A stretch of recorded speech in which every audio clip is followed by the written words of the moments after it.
88% of change initiatives fail. That was a statistic that I got from a great report from Bain & Co back in 2016, who said 7 out of 8 change initiatives actually fail to deliver what they set out to achieve. Now, other consultancies will argue, some say 66%, others say 70, others say 75, but everyone will roundly agree or soundly agree that the vast majority of change initiatives, business strategies, mergers and acquisitions all fail to deliver what they set out to achieve. And the obvious question to that is why? So there are 10 reasons why change fails, and they are the first 10 chapters of the Change Catalyst. The first reason is that people don't like change. We are hardwired to resist change. In fact, we all erect personal and emotional barriers to change, and I cover that in another video. The second reason why change fails is a lack of clarity about what we're trying to achieve and why. Now, what we're trying to achieve needs to be framed in terms of numbers and narrative. The numbers are easy, particularly in financial services, the numbers are simple. But what sort of company do we want to be? What's the narrative? What does the future look like after this change? What is the change vision? What type of team, what type of department do we want to be? How are we going to behave? It's the narrative that is all important. And the third thing is why.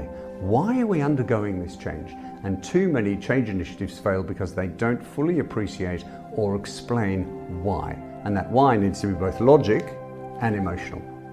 The third reason why change fails is that the implications of the change are just not fully understood. So we don't engage people in understanding, well, what are the consequences of this change? And for every action, there's an equal and opposite reaction. For every decision, there are consequences. There are winners, there are losers, there are things that will be impacted by the change, and we need to explore them.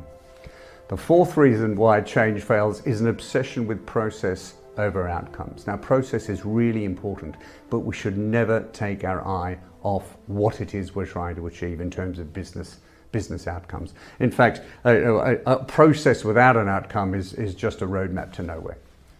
The fifth reason why change fails is inertia, and there are 3 types of inertia. One is initial inertia, which is just the challenge of getting from talking to action, which is difficult enough to go from planning to implementation. The second type of inertia, which anyone that has gone through a large IT program will actually understand, is midterm inertia.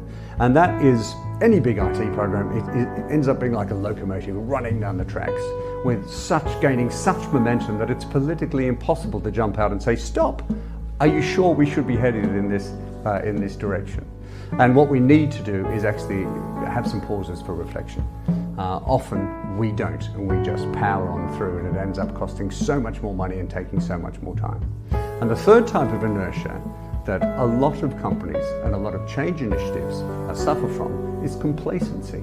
And it's an illness, it's a disease that only infects the successful. I would just ask Blockbuster, just ask Kodak. In fact, probably Bear Stearns and Lehman are in that category as well. So the whole organization was focused on doing what they did. And they were focused, their whole processes, the whole systems, everything about them was focused on the way that they worked because they were so successful that they didn't see disruption coming. They didn't see that there was another way that they needed to adapt in the future or adopt in the future. So ask yourself for your team or your department, what is your Kodak moment? The sixth thing is the project is often set up to fail. I've seen steering groups that are so large and unclear about how decisions are made, and I've seen working committees so large that they become talking shops rather than actually action groups. Another key reason why change fails is poor communications and disingenuous engagement.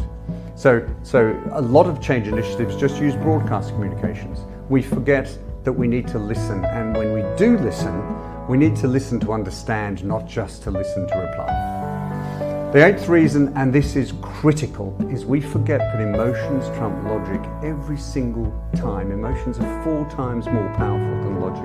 So when you're communicating change, you need to understand the emotional triggers of your people.